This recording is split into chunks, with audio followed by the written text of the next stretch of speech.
Hola, ¿qué tal? Muy buen día. Hoy tengo la bendición de estar con ustedes en este video y esperando que estén atentos y expectantes a lo que hace esta iglesia para ustedes, no solamente para los que ya están en la iglesia, sino también para personas que están conociendo, gracias a estos videos, de Dios y de Jesús. Y hoy me tocó compartirte un tema que se llama El paso a la montaña. Mira, el Señor nos está llamando a su monte para que lo conozcamos internamente. El paso a esta montaña es santidad, nacida del corazón que teme a Dios. La llave que abre esa puerta para pasar a la presencia de nuestro Dios es la santidad. La santidad realmente es un tema muy importante, esencial en la vida de cualquier persona y más aún en un creyente, en alguien que cree en Jesús, que cree en Dios. Es realmente una parte fundamental de lo que nosotros creemos. La santidad es ese paso firme que nos lleva a esa intimidad con nuestro Dios. Quiero que me acompañes a Éxodo 20, 18, 19. Ahí en tu tableta, en tu Biblia, en lo que tengas disponible, quiero que llegues conmigo. Éxodo 20, 18 y 19. Dice así, dice, si tu Biblia es como la mía, arriba vas a notar que dice el terror del pueblo. Dice así el 18, todo el pueblo observaba el estruendo y los relámpagos, y el sonido de la bocina, y el monte que humeaba. Y viendo el pueblo, temblaron y se pusieron de lejos.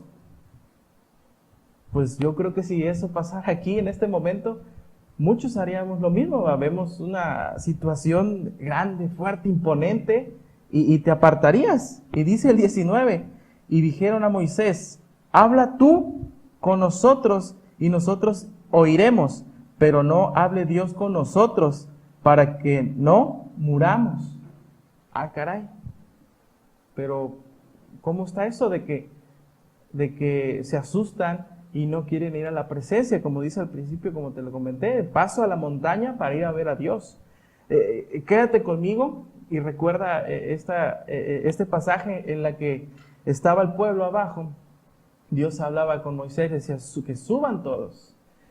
El pueblo no quiso subir, solo Moisés subió a la presencia. Y en el 19 dice aquí, y dijeron a Moisés, habla tú con nosotros y nosotros oiremos, pero no hable Dios con nosotros, para que no muramos.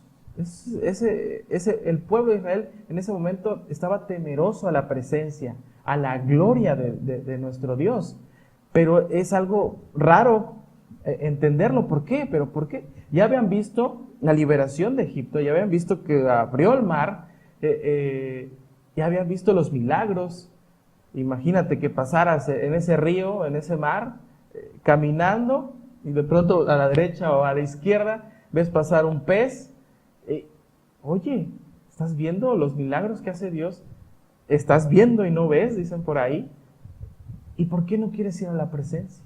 ¿Qué pasa? ¿A poco yo lo hago, una persona de tu familia, un familiar, alguien de tu trabajo que estimas, ¿a poco no le dices que te acompañe Dios, que Dios te bendiga? O tú cuando oras no dices, Dios está conmigo siempre, me va a ayudar en esta circunstancia. ¿Y por qué los israelitas en ese momento tenían temor a Dios? Acompáñame por favor a Colosenses 1:13. Es parte de el por qué tenían ese miedo más que temor. Mira, Colosenses 1:13 dice así, el cual nos ha librado de la potestad de las tinieblas y trasladado al reino de su amado Hijo. ¿Sí? ¿Quién es Dios? Dice aquí, hemos escuchado, nos han enseñado que Egipto es representativo de ese mundo distorsionado, de ese mundo que hace cosas que a nuestro Dios no le agradan. Dice aquí, los libró, como te dije hace un rato. los libró nuestro Dios. Algo similar pasa cuando nosotros no creemos, somos inconversos, llegamos a Cristo, nos lo presentan, lo aceptamos como suficiente y único Salvador, y hacemos esa conversión de tinieblas a luz. Acompáñame por favor a Salmos 105, 37. Y en lo que tú llegas, de nuevo ahí en tu smartphone, en tu tableta o en una Biblia como la mía, 105, 37. Dice así: lo sacó con plata y oro, y no hubo en sus tribus enfermos. Que dice, cuando sacó Dios utilizando a Moisés, se fue y se llevaron todo.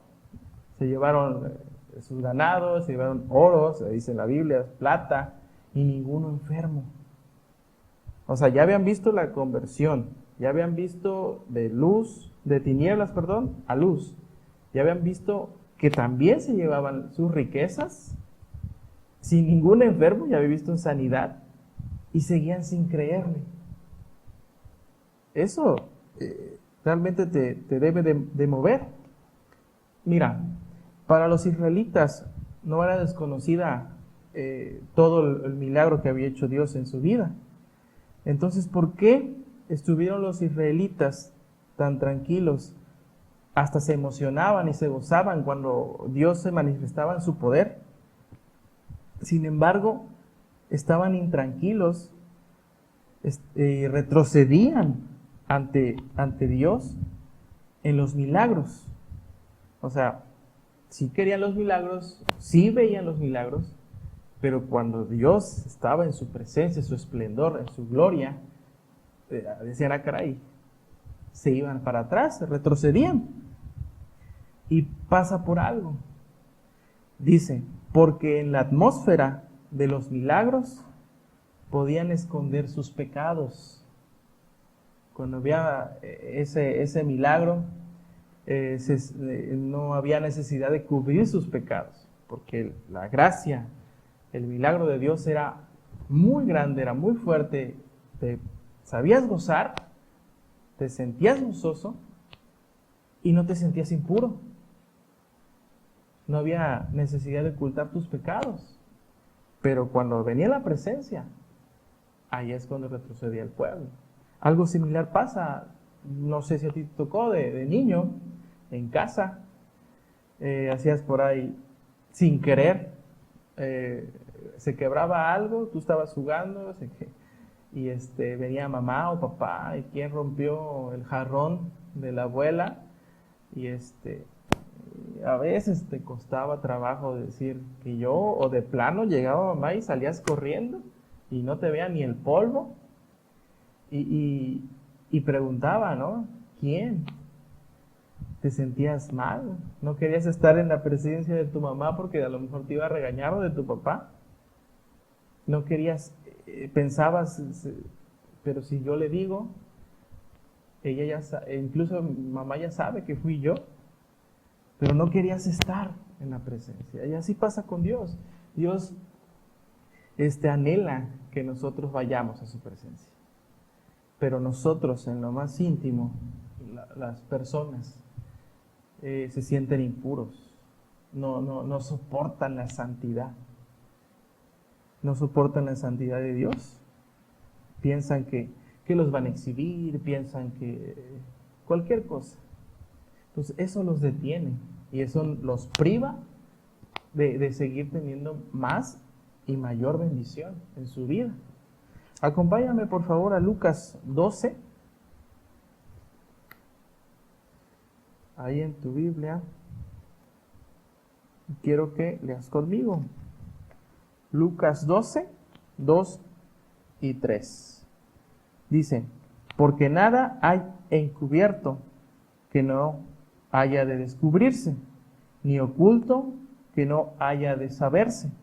3. Por tanto, todo lo que habéis dicho en tinieblas, a la luz se oirá, y lo que habéis hablado al oído en los aposentos, se proclamará en las azoteas. ¿Qué es lo que nos dice el Señor aquí?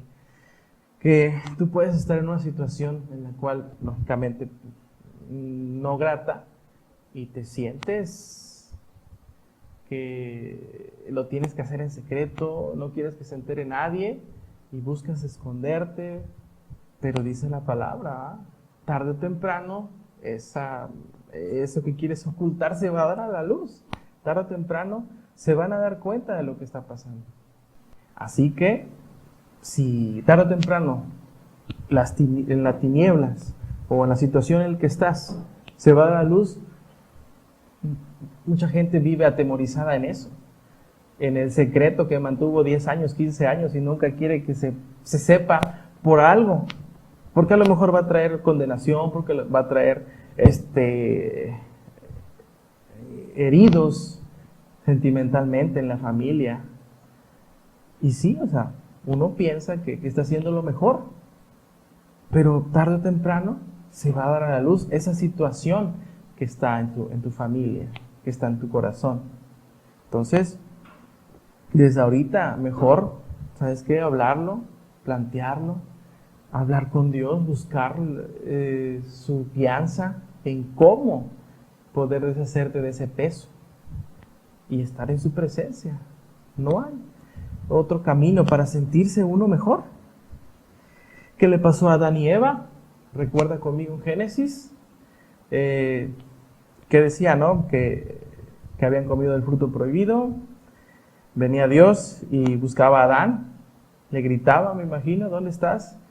Y Adán respondió que te escuché y sentí miedo y no quise entrar a tu presencia, estaba desnudo. ¿Y cómo estaba desnudo? Antes no sabía que era desnudez y ahora ya lo sabe. Sí. ¿Qué decía Adán? ¿Se excusaba? No, pues es que la mujer que tú me diste. ¿Y la mujer qué dice? No, pues es que la serpiente se estaban tirando la bolita. Es lo que pasa, ¿no? Aceptas tu responsabilidad. Esa culpa, esa desobediencia, es pecado. Fue que dice Adán, tenía miedo. Ya no tenía temor a Dios. Vamos a ver más adelante qué es eso, qué es temor. Estamos sabiendo que es miedo. Fallaste, fallé, tengo miedo de estar en tu presencia. Estoy desnudo, dice Adán. Y le echaba la culpa a la mujer y la mujer a la serpiente. Mira lo que dice Juan 3:20. En lo que llegas ahí, dice así. Juan 3:20 dice, porque todo aquel que hace lo malo aborrece la luz y no viene a la luz para que sus obras no sean reprendidas. Ese es el temor que tú tienes, que mucha gente tiene, que hizo mal, que hizo una situación grave o una situación no tan grave, pero no quiere aceptar las consecuencias de esa acción. Tira la bolita a otra persona. La responsabilidad es de nosotros, tenemos que afrontarla. ¿A poco no? Si te ha tocado, te va a tocar, o tú como hijo. Yo estoy seguro porque yo, gracias a Dios, soy padre. Aún hijos pequeños van a crecer. Y así cualquier cosa que haga mi pequeña o mi pequeño, que esté mal, que no esté aprobado por Dios, una situación, cual sea, yo siempre voy a preferir que él y ella, o él o ella, mis hijos, vengan conmigo y me digan, papá, pasó esto, no estoy contento, no estoy contenta en caso de mi hija, no estoy orgullosa de lo que hice. Y yo estoy seguro que igual que tú, como padre o madre que estás ahí, prefieres que te diga y así darle solución a esa situación. Pero hay de personas que no pasan, no se arrepienten, no le dicen a Dios, no le dicen a su familiar y se quedan con eso en su corazón. Siempre esclavizados hasta que detona la bomba. ¿Y no es mejor ir al Padre para saber que Él te puede ayudar aún así haya pasado algo, haya en una situación que no es favorable, que no le agrada a Dios, en ese caso yo agarraría a mi hija o a mi hijo y le dije, está bien, lógicamente no hiciste bien, pero vamos a solucionarlo. Y es Dios el que siempre busca, el que siempre está ahí al pendiente esperando que lo busques. Y mira, acompáñame por favor a Éxodo 20 y 21.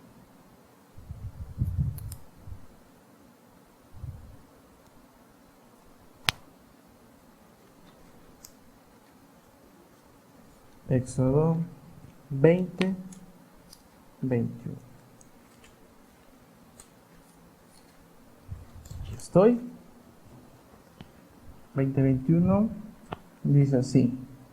Y Moisés respondió al pueblo: no temáis, porque para probaros vino Dios, y para que su temor esté delante de vosotros, para que no pequéis. El 21 dice: entonces el pueblo estuvo a lo lejos, y Moisés se acercó a la oscuridad en la cual estaba Dios. Y tú te puedes decir, primero dice en el 20, Dios vino a probarlos. ¿Qué es eso de probarlos? Y luego en el 21 dice, Moisés se acercó a lo oscuro, a la oscuridad. ¿Cómo? Vino a probarlos por algo importante. Y estaba en lo oscuro también. Recuerda que la presencia de Dios era como un fuego ardiente, un fuego resplandeciente. Entonces tenía que estar a lo mejor en una nube oscura para que no sufriera el pueblo. Y entonces dice ahí, venía a probarlos. Dice, Él nos prueba que hay en nuestro propio corazón. Los hijos de Israel debían reconocer si temían a Dios o no, o simplemente tenían un temor que no era reverente. Dice, si temían a Dios, no tendrían pecado. El pecado ocurre cuando nos alejamos del Señor. Y quiero que vengas conmigo. Estás aquí y te imagines un pez que está en su estanque, en el río, donde tú te imagines, y de pronto ve un anzuelo. Los que saben de pesca entenderán rápidamente, y los que no, como yo, sabemos simplemente que ese anzuelo pues, es algo que el pez se siente atraído. A lo mejor ese anzuelo brilla, y dice, ¿qué será? Si tiene hambre va a ir a ese anzuelo. Así es el pecado. Si tiene hambre va a ir a ese anzuelo, va a morderlo. En su mente del pez quizá diga, no, pues lo logré. Y al instante, unos 5 segundos en lo que se da cuenta el pescador, siente y ¡pum! Se fue el pez. Tuvo un instante de gozo y el siguiente a la sartén para freírlo. O quién sabe qué más. Pero es eso. Pero ¿qué pasa si ese pez está lleno? Ya comió, está satisfecho, ve un anzuelo, pasa de largo, yo me imagino, porque está lleno. Y lo mismo pasa con nosotros, como personas, como cristianos. Cuando el enemigo o la situación nos da una tentación, si nosotros estamos llenos del Señor, dice aquí, si le tememos a Dios, que anhelamos ser obedientes, ese anzuelo nos va a hacer de largo. Lo mismo que ese pez, así nosotros debemos de llenarnos de su presencia, de sus mandamientos, de la Biblia. Qué bonito es, yo creo que te ha pasado, cuando estás en una situación en tu vida y de pronto alguien te pregunta, a lo mejor hasta un consejo te vienen a pedir, y viene así un versículo en la Biblia que a lo mejor no sabes ni dónde está, y en qué capítulo está, ni qué versículo es, pero viene un versículo en tu mente y ese te sirve para hablarle a la persona. O te sirve a ti, porque sabes que Dios te está hablando, en esa situación, para pasar en la situación hacia arriba, avante. Entonces viene a ti ese versículo en tu vida y en ese momento dices, gracias Dios, así le voy a hacer, así tiene que hacer. Gracias Dios, le dices. Pero es porque te llenas, porque lees la Biblia, porque estás en estos videos, los escuchas, compartes los videos. Y por eso dice ahí, tienes que estar en la presencia. Y mira, ¿por qué Dios sabemos que nos anhela? Vamos a Deuteronomio 5, 29, 33. Deuteronomio 5, 29, 33.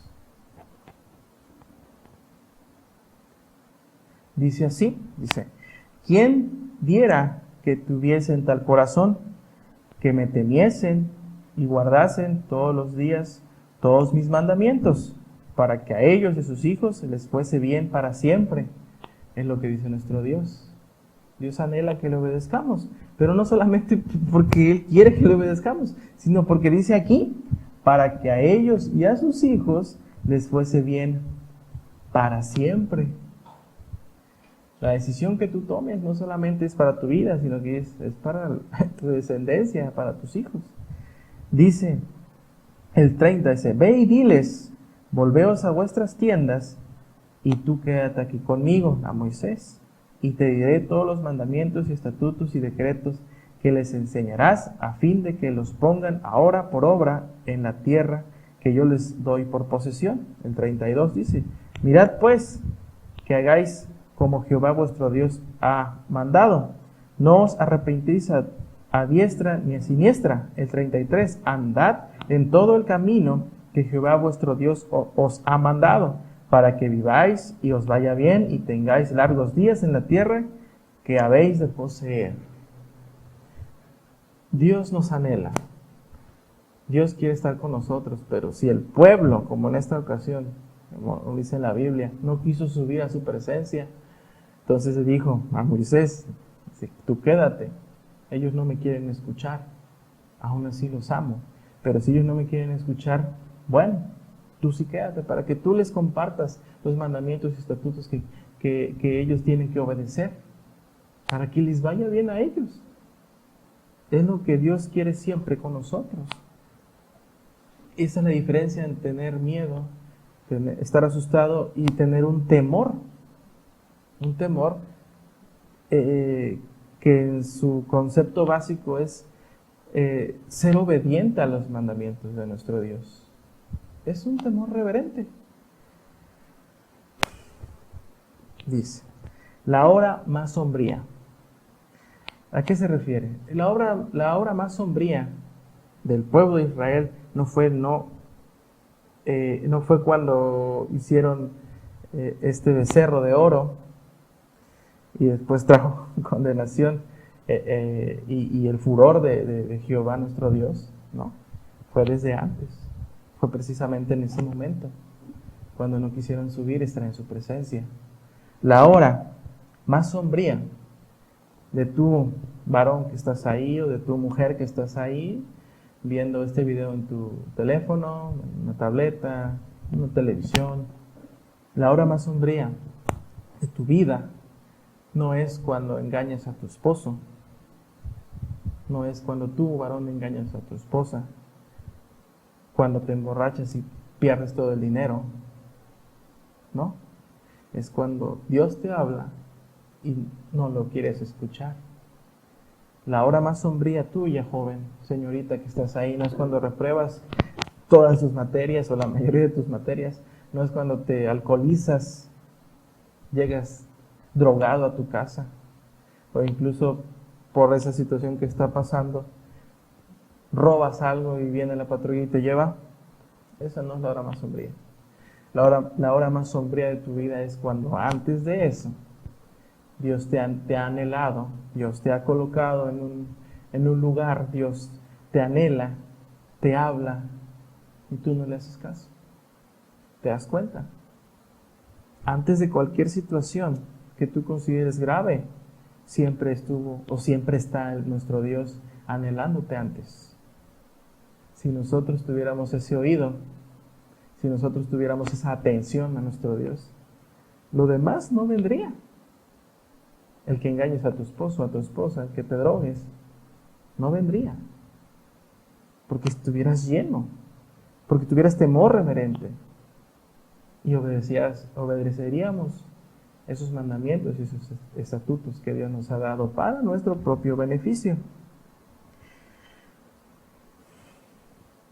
Hoy en día hay muchos que adoran desde lejos. El Señor está seguro de que eso pasa. Nosotros creemos que eso pasa. Hay personas que están en la iglesia y no están. Hay personas que adoran a nuestro Dios, que adoran en su intimidad, pero desde lejitos. Porque cuando empiezan a acercarse, empiezan a creer en esa presencia, ellos mismos se paran. Dicen, no, hasta aquí mejor. Nada más quiero adorar, nada más quiero sentirme bien, nada más quiero que mi Dios me ayude en toda mi situación, ya sea económica, familiar, la situación en la cual estás involucrado ahorita. Solo quiero su ayuda, pero no quiero más compromiso. Entonces, dice el Salmo 24:14, acompáñame ahí, por favor.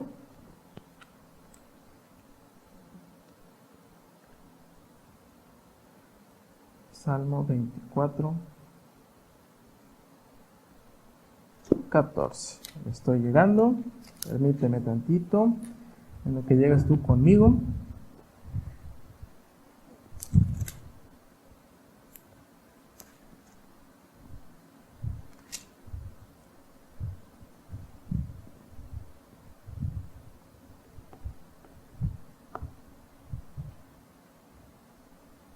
Perdón, era 25:14, por eso es que no llegaba tan rápido.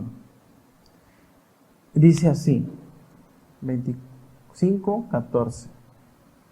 Dice, la comunión íntima de Jehová es con los que le temen, y a ellos hará conocer su pacto.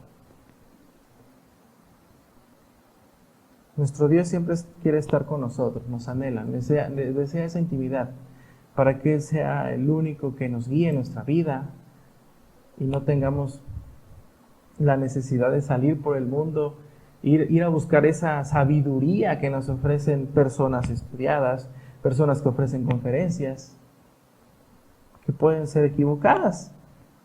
No estoy diciendo que todo el mundo es equivocado. Habrá personas quienes habla Dios y pueden darte palabra, pero dice aquí, de los que le temen, busca intimidad con ellos para que los guíe, para que los busque. Y dice así, el Señor nos está llamando una y otra vez al monte, a la montaña, para que lo conozcamos íntimamente. El paso a la montaña, lo dijimos hace un rato, la llave, el paso firme es la santidad, que nace en nuestro corazón, ese temor reverente a Dios. Él nos dice claramente, la comunión íntima es con los que me temen, con los que guardan mi mandamiento. Y esencialmente es eso. Espero que hoy te haya gustado, hayas tomado notas, hayas tenido ese tiempo que, si uno lo desea, Dios nos da el tiempo para todo. Y tú hayas entendido que la santidad definitivamente no solamente es importante, es fundamental en la vida de cualquier persona.